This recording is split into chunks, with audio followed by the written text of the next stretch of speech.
Dr. Andes Haji Jarkasih, MSI.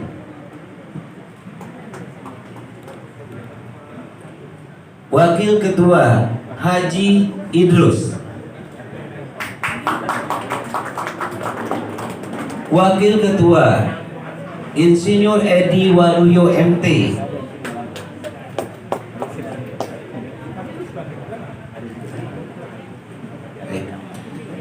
Sekretaris Dr. Andes Busri Sahril, MSI. Wakil Sekretaris Hendra Asmara. Hendra Amara. Wakil Sekretaris Suparman. Wakil Sekretaris Muhammad Taufik.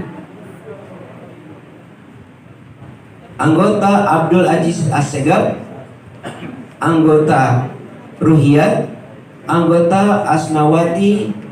Anggota Haji Mawati. Anggota Afrida. Anggota Ramlan Nazir. Anggota Lukman.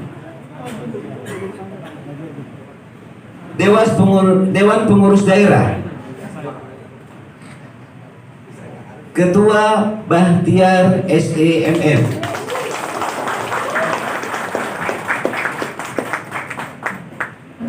Wakil Ketua Daniel Sucahyadi SHMH. Wakil Ketua Rusli Ridwan. Wakil Ketua Atika Rahimah. Wakil Ketua Muhammad Sadli. Wakil Ketua Yuliana Nur Haslia. Wakil Ketua Padli Kalam Akbar. Wakil Ketua Subagia. Wakil Ketua Harman Irawan. Wakil Ketua Muhammad Surahman Eka Hadiputra. Wakil Ketua Dr. Nasinggahan Lubis. Wakil Ketua Ahmad Faisal Lubis. Wakil Ketua Cahaya Firmansyah. Wakil Ketua Dr. Ahmad Faki. Wakil Ketua Raymond Alpon. Sekretaris Agung Murdono. Wakil Sekretaris Insinyur Muhammad Nur Setio Budi. Wakil Sekretaris Adi Mulia Kusuma. Wakil Sekretaris Deden Firmansyah. Wakil Sekretaris Aisyah Yasmin. Wakil Sekretaris Sri Pamungkas Kusuma Wijayanti. Wakil Sekretaris Kiki Ramadan. Wakil Sekretaris Imbang J. Trenggana. Wakil Sekretaris Aris Wibowo. Wakil Sekretaris Akbal Muammah Bahtiar. Wakil Sekretaris Aris Tresna Sabilur Rahman. Wakil Sekretaris Retno Asi. Wakil Sekretaris Rumantra. Wakil Sekretaris Asti Septianingsih. Wakil Sekretaris Ali Imran. Bendahara Ika Irmawati ST. Wakil Bendahara Jul Fahmi. Wakil Bendahara Tamrin. Wakil Bendahara Lelawati. Wakil Bendahara Luke Geopani Satrianti. Wakil Bendahara Rusmani. Wakil Bendahara Sadiman Sumintagali.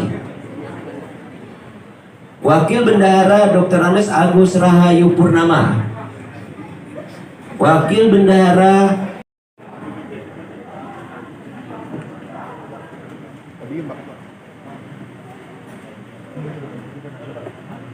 di podium.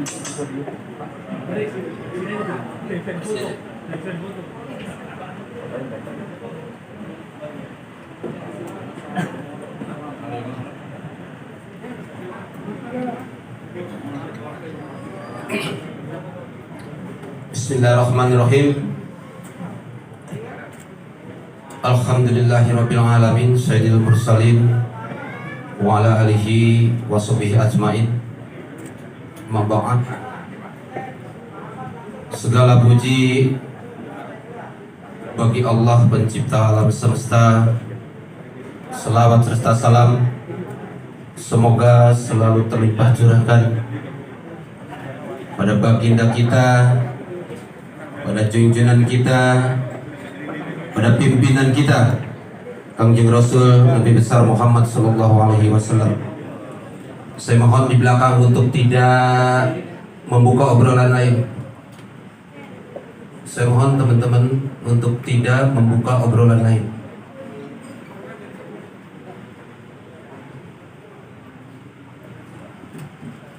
Para sahabat sekalian, para pengurus DPD Kota Depok, hari ini hari yang amat bersejarah buat kalian semua sebagai perwakilan-perwakilan dari seluruh penduduk Kota Depok. Saya ditugaskan oleh Ketum untuk melantik kalian semua.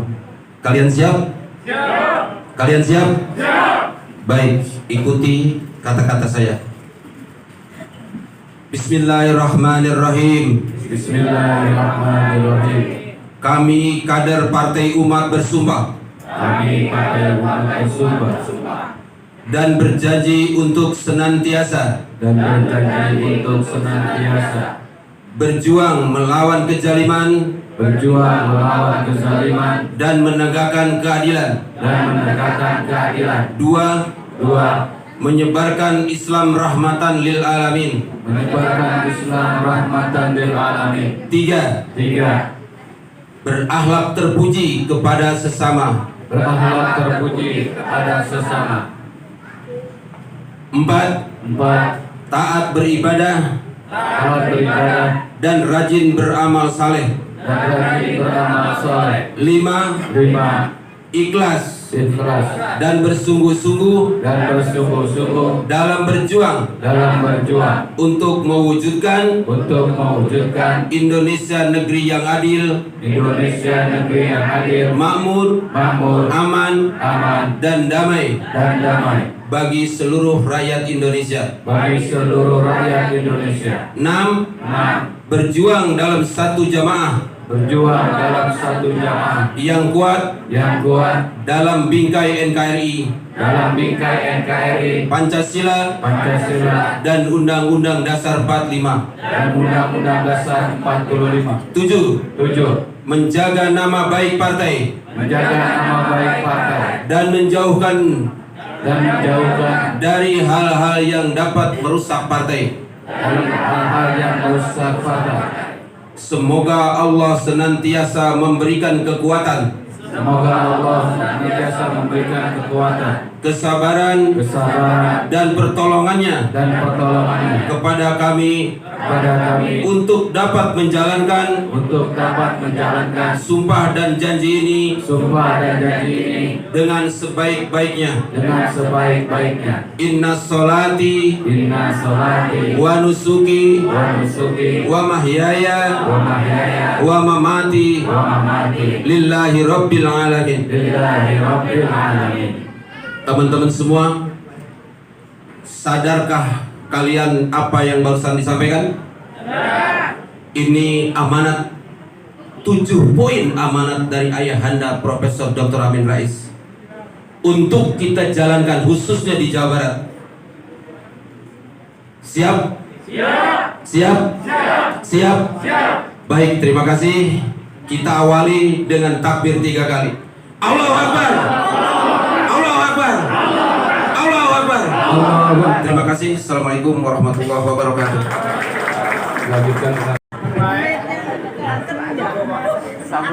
Saya pikir disuruh teriak-teriak.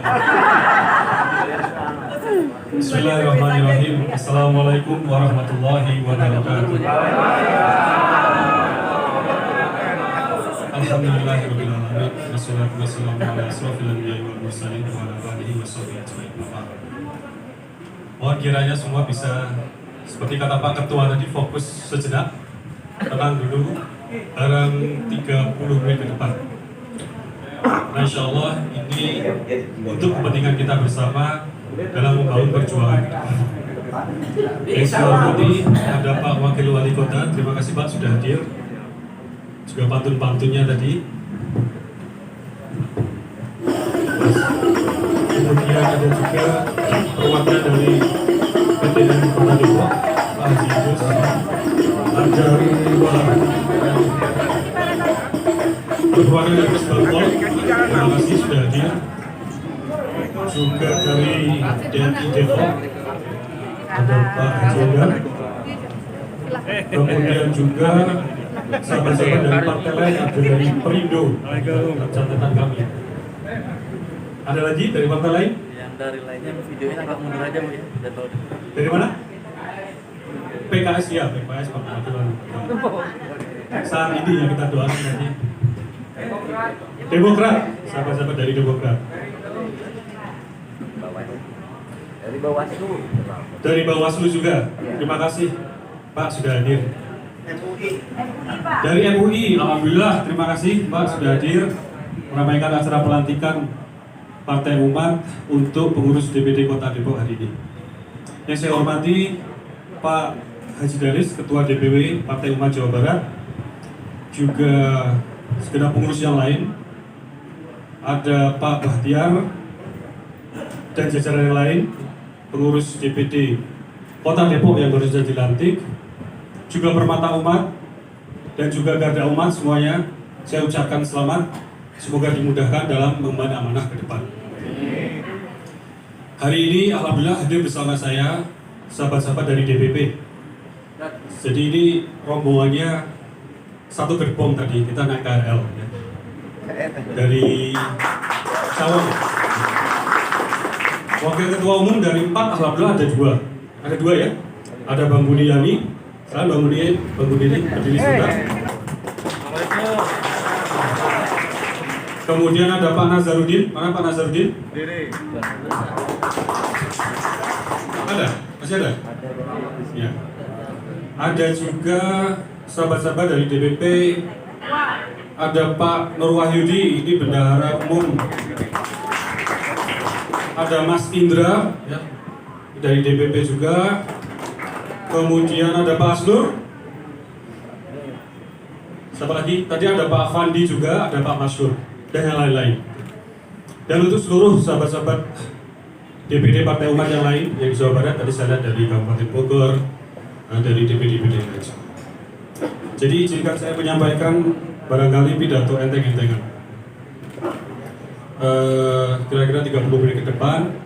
Yang akan saya sampaikan pertama adalah saya ingin mengajak kita semua untuk mengingat kembali 24 tahun yang lalu ketika negeri ini diberikan pertolongan oleh Allah Subhanahu wa taala. Saat itu kita terkungkung selama 32 tahun dalam rezim yang autokrasi, dalam rezim yang otoriter, di mana ruang gerak masyarakat dibatasi sangat sempit, bahkan untuk berbicara ya, politik itu hal yang tabu. Kebebasan media hampir-hampir tidak ada. Berapa kali kita dengar media beredar?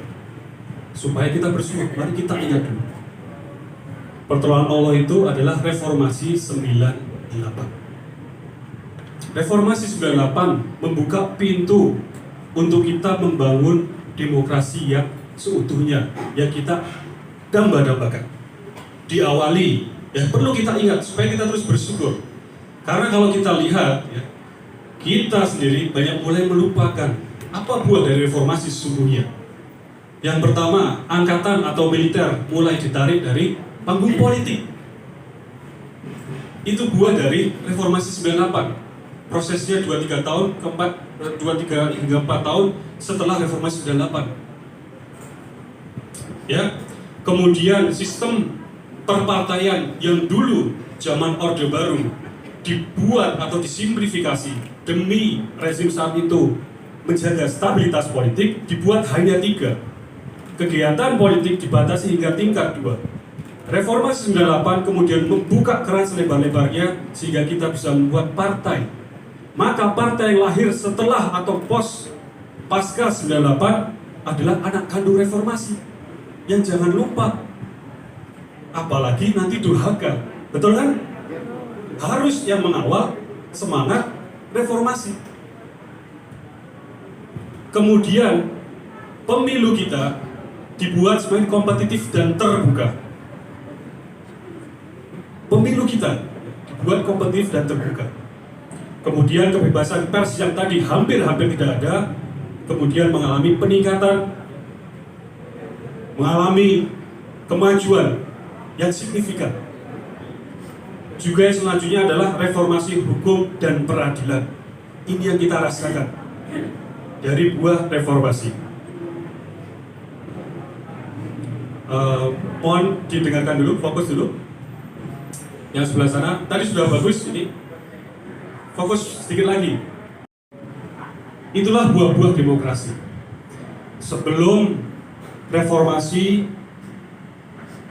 eksekutif, legislatif itu tidak pada on equal footing, tidak sejajar terhadap eksekutif.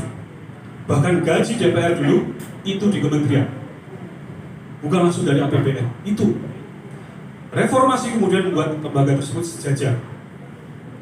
Dan ada separation of power, tidak hanya lembaga yang super power MPR, di mana presiden kemudian menjadi mandataris MPR. Sekarang presiden menjadi mandataris rakyat.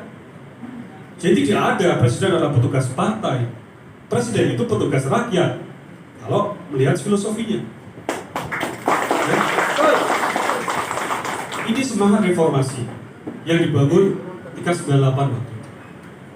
Nah, pada perjalanannya kita rasakan, kemudian juga artikel-artikel ilmiah mengatakan bahwa kita mengalami kemunduran. Ya, bahkan satu artikel ilmiah, coba dilihat, ini artikel baru yang publish, yang menulis Thomas Power, ya, seorang akademisi di Australia sana,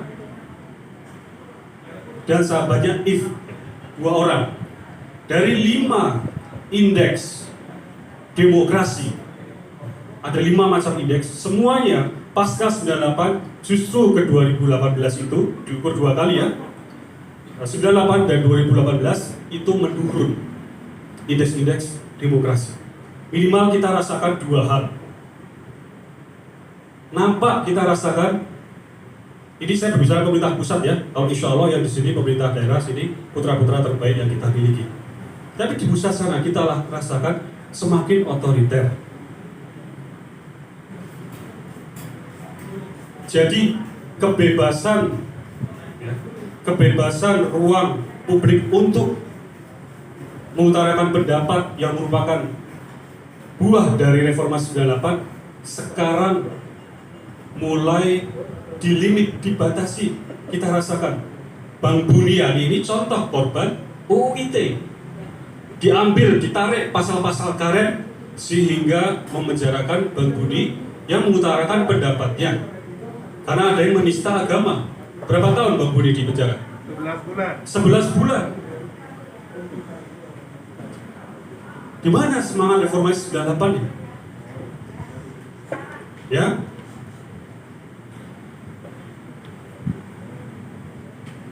Oke, kita lanjut, ya.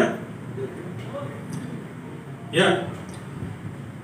Jadi kita lihat tokoh-tokoh, ulama-ulama ditangkap.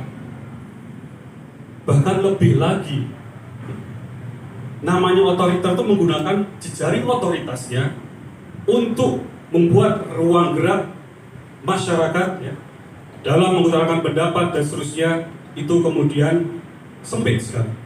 Tapi ini tidak hanya sebatas itu, tapi kita lihat peristiwa KM50 menggunakan peluru timah panas. Adil atau zalim ini? Zalim. Adil atau zalim? Zalim. Kalau zalim kita? Kalau zalim kita? Lawan. Dengan cara-cara yang baik. Jihad konstitusi. Oke. Kemudian organisasi-organisasi ditutup tanpa ada proses peradilan beberapa yang jelas. Lah, kembali lagi kita ke sebelum reformasi. Buah reformasi tadi adalah reformasi hukum dan peradilan. Oh, kita kembali lagi sekarang. apa yang kita perjuangkan ini mengalami kemunduran. Kemudian DPR, ya, kita soroti yang terutama RI, ya. Kita rasakan fungsi utamanya tidak berjalan, alias disfungsional, alias impoten. DPR, legislatif, harusnya menjalankan fungsi checks and balances. Kalau eksekutif salah, kalau eksekutif khilaf, apa tugas DPR? Mengingatkan. Sekarang berapa di DPR yang oposisi terhadap ide-ide yang kadang nyeleneh? Ada berapa partai oposisi di DPR? Satu. Partai siapa? Alhamdulillah Pak Wakil Wali Kota. Alhamdulillah Pak. Padahal demokrasi cirinya seharusnya simpel, checks and balances. Ketika eksekutif kemudian khilaf, berbelok, maka DPR mengingatkan. Nah, karena masyarakat merasa ini tidak terwakili, maka banyak muncul gerakan-gerakan populis, banyak tokoh-tokoh populis, banyak demo-demo, bahkan akhir-akhir ini demo kita lihat. Barusan dua aktivis itu ditahan karena mengomentari salah satu menteri. Ini kita harus lihat, inilah bukti nyata kemunduran demokrasi yang kita rasakan. Nah, kalau produk politiknya, produk kebijakan-kebijakan yang dihasilkan eksekutif dan legislatif itu dihasilkan dari eksekutif dan legislatif yang mentalnya, yang mindsetnya tidak memahami semangat reformasi 98 atau demokrasi yang ingin kita bangun, maka kita lihat sekarang hasilnya. Kalau tadi saya berbicara indeks, saya sekarang ingin berbicara menggunakan data dari berbagai macam domain. Contohnya dalam bidang pendidikan, saya menyambung dari Pak Wakil Wali Kota tadi tentang pendidikan. Jadi ada 126,5 juta penduduk Indonesia yang di atas 15 tahun. Ini berbicara seluruh Indonesia. Umur 15 tahun ke atas ini yang sudah bisa menempuh pendidikan tinggi, kira-kira kuliah.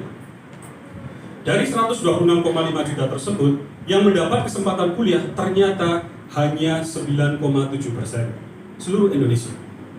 Tidak sampai 10%. Artinya, kira-kira hanya 12 juta penduduk Indonesia yang di atas 15 tahun tadi yang mendapat kesempatan kuliah. Barang yang beredar adalah asing, ini model ekonomi komprador. Kita hanya dijadikan alas, hanya dijadikan karpet untuk kepentingan ekonomi asing. Adil atau zalim? Adil atau zalim? Kalau zalim kita dengan cara-cara yang baik, dengan solusi-solusi, dengan gagasan-gagasan. Itulah Partai Umat. Nah, untuk menyingkat waktu, sekarang kita mulai dari mana? Mulai dari diri sendiri dulu. Sebagaimana kata Al-Baqarah ayat 30, wa idz qala rabbuka lil malaikati inni ja'ilun fil ardi khalifah. Setiap individu di sini, mulai dari Pak Daris sampai Mas Agung, sampai Pak Dedi, sampai semua, ya, itu punya tugas, punya amanah-amanah tertentu ketika kita lahir di bumi ini. Ini secara individu, dan ini adalah statement yang jelas dari Allah Subhanahu wa Ta'ala di hadapan para malaikat. Kalau dilanjutkan ayat tadi, malaikat protes, bertanya, qalu ataj'alu fiha ma yufsidu fiha wa yasfiku dima. Tapi kemudian Allah mengatakan, aku lebih tahu apa yang engkau tidak tahu. Karena malaikat protes, ya Allah, ini manusia yang menumpahkan darah tersebut, ya, yang berbuat kerusakan di dunia itu. Allah mengatakan, aku lebih tahu apa yang engkau tidak tahu. Jadi secara individu kita punya, ya, amanah-amanah untuk kita selesaikan, untuk kita lakukan. Dan dalam rangka mencapai atau melaksanakan amanah tersebut, kita diberikan kemampuan, kita diberikan keinginan, iradah, dan seterusnya. Sekarang sebagai individu tentu tidak mungkin kita menyelesaikan masalah yang ada. Tidak mungkin, ya. Maka tadi seperti dibacakan Qorik tadi, bagaimana? How? Caranya? Di Ali Imran 104. Wal takum minkum ummah yad'una ilal khair wa ya'muruna bil ma'ruf wa yanhauna 'anil munkar wa ulaika humul muflihun. Kamu harus membentuk sekelompok perjuangan ummatan wahidatan yang satu, yang utuh seperti benteng. Apa arahnya? Menyeru kepada kebajikan, kemudian beramar ma'ruf nahi munkar. Al-amru bil ma'ruf wa nahyu 'anil munkar. Dan yang kita punya di sini, lawan kezaliman tegakkan keadilan. Al-amru bil adli wa nahyu 'anil dzulmi adalah transformasi dari amar ma'ruf nahi munkar. Ketika kita berbicara amar ma'ruf nahi munkar, insya Allah relevan terhadap ruang lingkup kehidupan kita individual, kemudian secara keluarga, familial, ataupun masyarakat yang skalanya terbatas, komunal. Ketika kita berbicara dalam ruang lingkup kehidupan bernegara, kita berbicara bagaimana negara memenuhi hak-hak warga negaranya. Maka kita berbicara tentang penegakan keadilan. Maka kita berbicara tentang al-amru bil adli wa nahyu 'anil dzulmi. Tegakkan keadilan dan lawan kezaliman. Takbir. Ali Imran 104. Sudah jelas kita harus membuat kelompok, kita harus membuat barisan, dan itu tidak mungkin partai umat sendiri. Tidak mungkin partai umat sendiri. Ya, tidak mungkin kita eksklusif. Kita harus bekerja sama dengan segenap anak bangsa lain, dengan PKS, dengan DMI, dengan Muhammadiyah, dengan sahabat-sahabat yang lain, dengan pemerintah, ya, dari Partai Perindo dan segala macam. Semuanya. Karena kalau kita sendiri-sendiri, ini justru di 105 Ali Imran ayat selanjutnya, ini kita diingatkan. Wala takunu kalladzina tafarraqu, dan kamu itu jangan seperti orang yang bercerai-berai, wakhtalafu, dan berselisih. Mimba di majahumul bayyinah, setelah datang keterangan yang jelas. Kalau tadi orang yang berkumpul kemudian melakukan amar ma'ruf nahi munkar dikatakan sebagai orang yang muflihun, al-muflihun, yang menang, yang jaya, yang sukses. Kalau kita bercerai-berai dikatakan sebagai orang yang dapat azab yang azim, yang besar. Oke, jadi ini rumus bagaimana kita membangun perjuangan ke depan. Sahabat-sahabatku semua, sebagai partai politik, maka kita perlu menempuh jalur konstitusional, bukan jalur-jalur ekstra parlementer. Ya. Kita sekarang perlu membidik ya, menuju 2024. Ya. Persiapan kita yang pertama saat ini adalah bagaimana insya Allah memperjuangkan partai ini menjadi peserta pemilu. Insya Allah siap? Ya. Insya Allah siap? Ya. Insya Allah siap. Maka setelahnya kita harus punya proyeksi untuk menduduki kursi-kursi legislatif, bahkan juga eksekutif. Dari kursi legislatif itulah nanti kita bisa bersama eksekutif merumuskan undang-undang, melakukan amandemen terhadap undang-undang yang tidak pro kemaslahatan umat, yang multi tafsir, yang karet, dan seterusnya. Menjadi eksekutif, kita bisa dengan satu tanda tangan kita insya Allah membuat kebijakan yang menyelamatkan banyak orang, insya Allah. Jadi sahabat-sahabatku semua, insya Allah Anda siap semua untuk menjadi calon legislatif? Ya tentu nggak semua ya, harus ada strategi.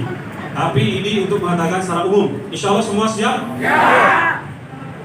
Eksekutif insya Allah siap? Kepala daerah siap? Insya Allah, kita doakan ya.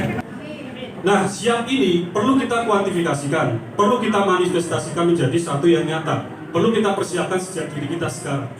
Dan ingat, yang kita lakukan ini semata-mata adalah untuk membangun kekuasaan di mana yang bisa kita gunakan untuk ini, lawan kezaliman dan tegakkan keadilan.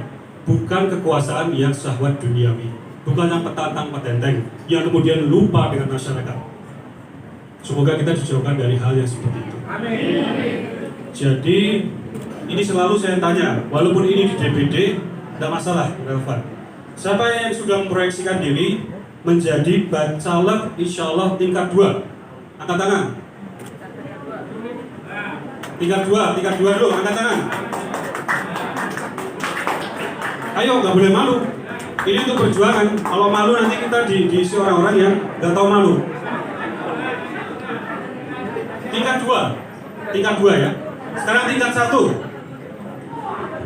Tingkat 1, ayo masih kurang ini. Ini masih 34, kita masih butuh 400. Berapa terdapil tadi? 7 ya? 7 ya, 7. Bahkan RI ada nggak dari sini? RI ada nggak dari sini? Tuh, 2. Sebelah sini? RI? DPR RI, ayo. Ya. Sekarang eksekutif. Wakil atau wali kota?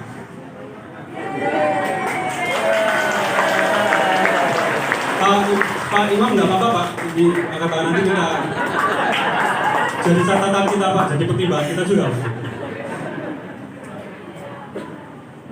Enggak, sekali lagi ini bukan syahwat duniawi dan pribadi, semata-mata untuk menegakkan keadilan di Indonesia, khususnya kota Depok ini. Ya.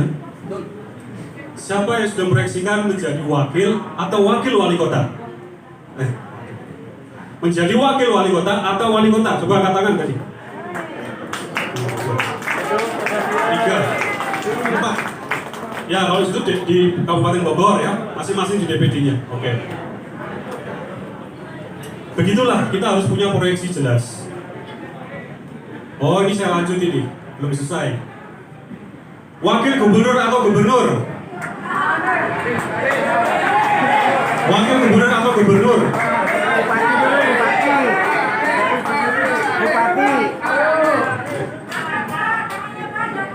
Pak Daris? Bupati. dengan PKS. Bupati. Bahkan menteri. Siapa yang bersiap dan proyeksikan diri menjadi menteri? Tuh.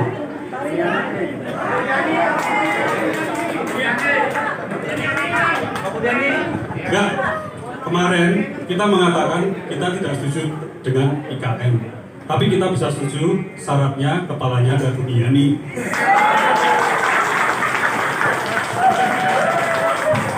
Ya, karena kita takut Ahok yang maju waktu itu.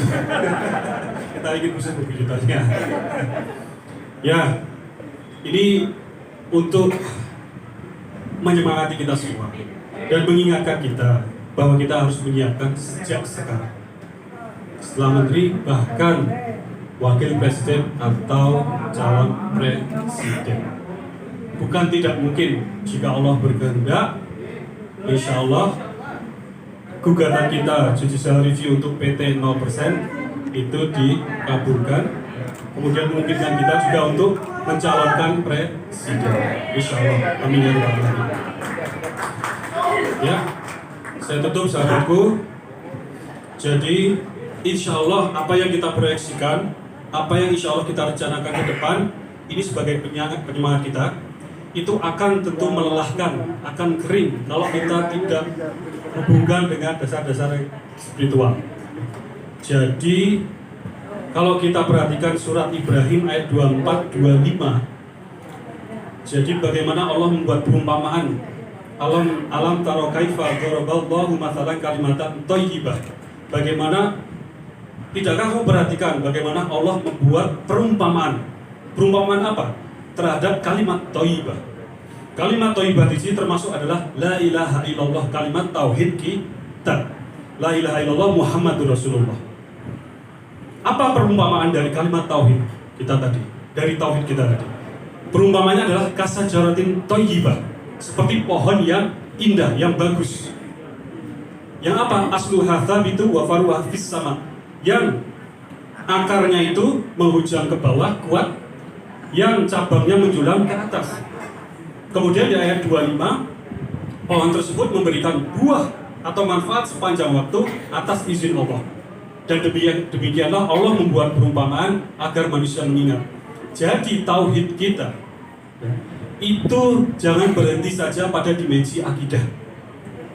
Tentu itu dimensi paling penting, di mana kita mengatakan la atau tidak terhadap yang selain Allah.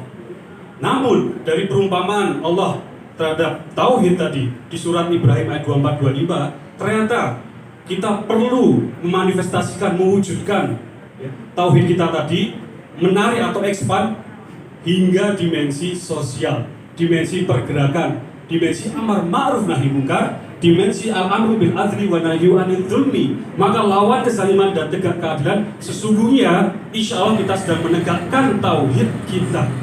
Jadi kita sedang mengusahakan dunia kita, insya Allah sekaligus sedang mengusahakan akhirat kita. Jadi ikhlaskan sahabat-sahabatku dalam perjuangan ini, karena ini adalah sesungguhnya bagaimana kita langsung kepada Allah untuk buktikan cinta kita kepada Tuhan kita. Jadi setiap inci perjuangan kita ini jika dimaknai dari sahabat tadi, insya Allah akan lebih bermakna, insya Allah tidak melelahkan, dan insya Allah akan mengangkat kita sampai tujuan. Please find the sign from the authority when crossing the Kira-kira railway. itu yang bisa saya sampaikan. Saya doakan semuanya sehat selalu, perjuangan masih panjang. Dan kemudian tadi sekali lagi ingat Al-Ikhlas 105, wala takunu kalladzina tafarraqu wastalafu. Janganlah kamu seperti orang yang berselisih dan janganlah kamu seperti orang yang bercerai dan berselisih. Ba'di ma ja'ahumul bayyinah, setelah datang keterangan yang jelas. Ini sesuatu inevitable. Perbedaan pendapat, perbedaan gagasan, partai politik adalah sesuatu yang biasa. Tapi bagaimana kita mengorganisasi, mentransform menjadi energi yang lebih besar, energi yang lebih positif, itu adalah tantangan buat kita semua. Jadi mohon diingat. Sekaligus insya Allah mohon doanya, kita akan melakukan pelantikan. Jadi 2 hari lalu kita kembali dari London, kita baru bisa melantik Papua Barat, dari Papua Barat hari. Dan saya menunjuk, ini saya sampaikan kabar baik sahabat-sahabat semua. Alhamdulillah Sumatera kita sudah selesaikan. Dan kita melihat bagaimana bendera-bendera partai kita berkibar perjalanan Banda Aceh sampai bagian barat Indonesia.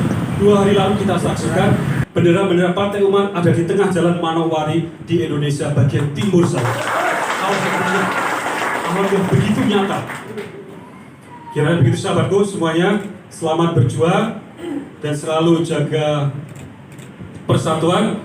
Dan saya tutup dengan satu ayat bagaimana perkataan Nabi Syuaib alaihissalam, wa ma taufiqi illa billah alaihi tawakkaltu wa ilaihi unib. Dan petunjuk yang aku ikuti hanya dari Allah, kepadanya lah aku tawakal dan kepadanya pula aku kembali. Boleh saya tutup dengan pantun? Ini pantun SOP, sudah saya bacakan mungkin 20 kali di pelantikan Through station. yang sudah mendengar Please find the sign from the authority when crossing the railway. Pelantikan DPD Kota Depok. Belum. Kalau ada ikan di parit, insya Allah itu tandanya ada makanan. Kalau perjuangan Partai Umat di Kota Depok telah terbit, insya Allah itu adalah tandanya kemenangan. Terima kasih. Assalamualaikum warahmatullahi wabarakatuh.